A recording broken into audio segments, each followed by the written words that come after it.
see that he's not got his head in the cockpit or something, he doesn't see this.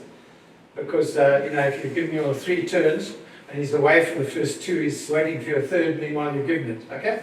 You go 1, 2, 3. On the 3rd turn, you start initiating very gently your turn. Oh. So Frank is sitting there watching me. I go up and I put my hand up, and Frank looks and says, here it comes, we're going to turn.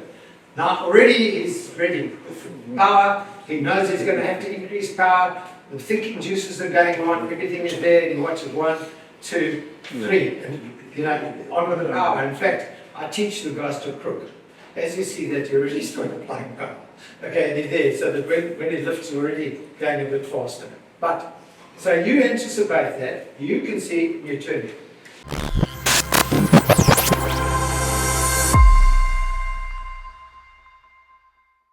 So Jeff, nice to see you here and doing these lectures on formation flying.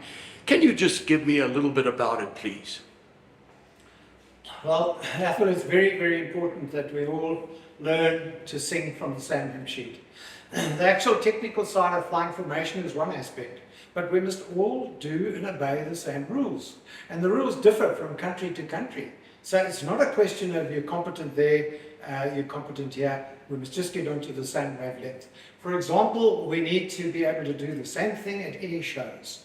We need to be comfortable and confident that the members taking place in formations know what they're doing and they're all doing the same thing.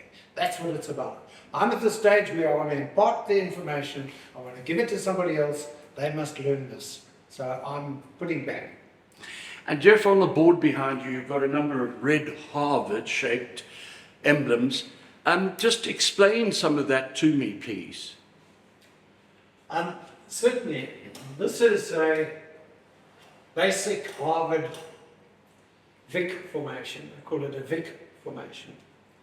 This would be a stern formation, and the aircraft would be like that below each other. This would be an echelon starboard formation. And those are the basic formations that we'd be looking at. Is that sort of the typical formations that the flying lines, for example, fly? Yes, they use all of these, they fly through them, etc. That's what they use. This is the view you would have in line astern. When you're flying like that, that's what it would look like. It'd be below the aircraft ahead of you. And Jeff, sort of explain to me, do you put, let's say I'm number 2 in that formation up there, the echelon formation, does the wing line up with the tail of the leader? Athel, those are the nitty-gritties you get into in each formation. You can brief them, you can brief to have it wider, narrower, whatever it is. But the basic is that this pilot looks through the hinge line of that aircraft, and this space here is 1/4 wingspan.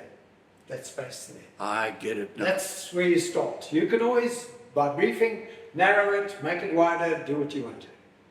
And that's typically what the flying lines would do, and they've very, really well practiced that. Absolutely.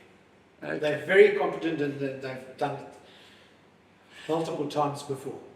And then Jeff, your turnout today, what's it, about 30 people? Yes.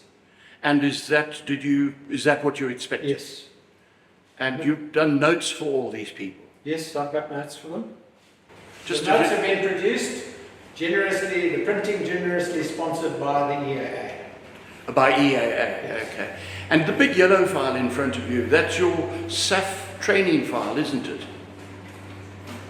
That was the Bible we all used as pupil pilots. It contains everything, the whole course, in different chapters. You can see, all the flying that takes place, and every chapter covers a different aspect. Now there is a request that some of these people would like copies of this. I'm sure there's no copyright on it or anything, and we'll do something about giving copies to the guys. Remember, I'm trying to put back into aviation. Yes, and that's really commendable. Do you want to hold it up for the camera so that we can just have a look at it? All right. That's great.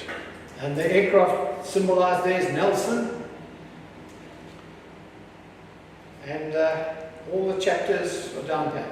21 chapters or something, 22, 23.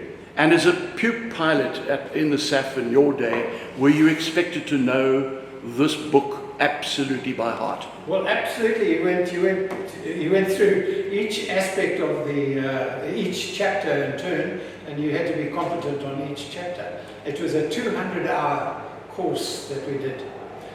During the course, we did general flying, aerobatics, low flying, instrument flying, formation, and night flying. We didn't do any weapons.